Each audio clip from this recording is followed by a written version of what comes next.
Hello students, today in class 4th our subject is environmental studies and topic is the world in my home. So let's start. Question number 1. Why was Pratibha in a hurry in returning back to her home for her friend's house? So the answer will be because in her house girls were not allowed to stay long outside from the home. B. What was not fair according to Pratibha? According to Pratibha, this should be stopped and both should be treated equally. Question number 2. Why did Akshay's grandmother not allow him to eat or drink anything at his friend's house? Akshay की जो दादी माँ थी वो अक्षय को उसके दोस्त के घर पर कुछ भी खाने या पीने से क्यों मना करती थी? So we can write his grandmother would think that Akshay's friend belonged to other religion or caste, so we should not eat or drink anything at his house. उनकी दादी माँ को लगा होगा कि अक्षय का जो फ्रेंड है वो किसी दूसरी जाति या रिलीजन से बिलोंग करता है, तो इसलिए हमें उसके घर का कुछ भी खाना या पीना नहीं चाहिए, जो कि बहुत गलत बात है. Question number 3. Who takes important decision in your family? आपके घर में इम्पोर्टेंट डिसीजन यानी कि महत्वपूर्ण जो डिसीजंस होते हैं वो कौन लेता है? So the answer will be my father takes important decisions in my family. मेरे पिताजी हैं जो फैमिली में सारे इम्पोर्टेंट डिसीजन लेते हैं. Question number 4. Answer the following. Ritu felt Meena's mama touch as bad touch. So we will write bad. If you feel someone's touch as bad, what will you do? I will tell to my parents and teacher first. तो अगर आपको कभी लगे किसी का touch आपको लगे कि बुरा है, बैड है, तो आप क्या करेंगे? तो आपको क्या करना होगा?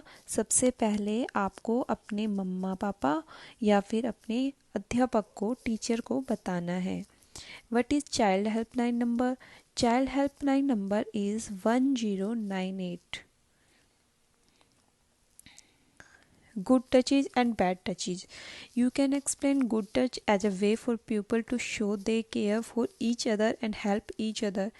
आप गुड टच के बारे में बोल सकते हैं जैसे लोग आपस में एक दूसरे की केयर करते हैं, एक दूसरे की हेल्प करते हैं. जैसे मम्मा या पापा हमें नहलाते हैं, हमें कपड़े पहनाते हैं, या फिर वो हमारा हाथ पकड़ के हम जब रास्ते में चल रहे होते हैं वो हमारा हाथ पकड़ के चलते हैं, या फिर हमें हग करते हैं. तो these are all are good touches. And the bad touch on the other hand is the kind you don't like and want it to stop right away. मतलब आप बैड टच के बारे में बोल सकते हैं कि वो टच जो आपको बिल्कुल पसंद नहीं होता, बिल्कुल भी पसंद नहीं होता. और जैसे कि अगर कोई आपके प्राइवेट पार्ट्स को टच करता है और कहता है कि आपको इस बात को सीक्रेट रखना है, या फिर आपको हिट करने की कोशिश करता है, या तो ये सब these all are bad touches. Make a poster on say no to drugs. So you can make a poster like this. Gender sensitization respecting girls as equal. If we look around ourselves, we can find that women are working at par in every field with men and contributing to society. अगर हम अपने चारों ओर देखें तो हम पाएंगे कि जो औरतें हैं वो हर एक क्षेत्र में आदमी के साथ काम कर रही है और समाज के लिए कुछ ना कुछ सहयोग कर रही है. फैमिलीज, परिवारों को, and nation equally as man, जितना कि आदमी कर रहा है. Women and man are equal and we all need to accept this fact. आदमी और औरत बराबर है और हमें इस सच्चाई को अपनाना होगा gracefully and create an environment of mutual respect and equality.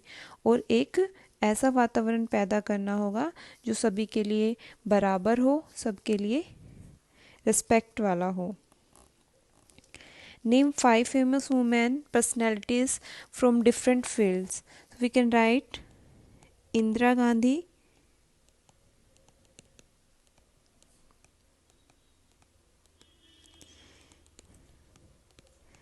Saina Nehwal,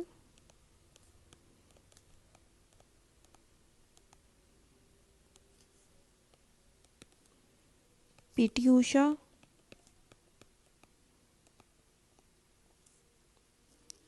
Kalpana Chawla,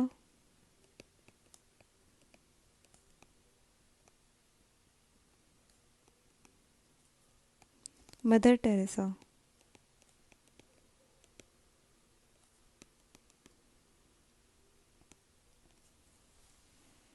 Make a poster on the theme both girls and boys are equal. So you have to make a poster on this topic. North Delhi Municipal Corporation Corona Awareness Campaign. To avoid corona, always wear a face mask. Keep washing your hands with soap and water repeatedly. Avoid crowded places and maintain social distancing. This worksheet is complete here. Do not forget to like, share and subscribe. Thank you.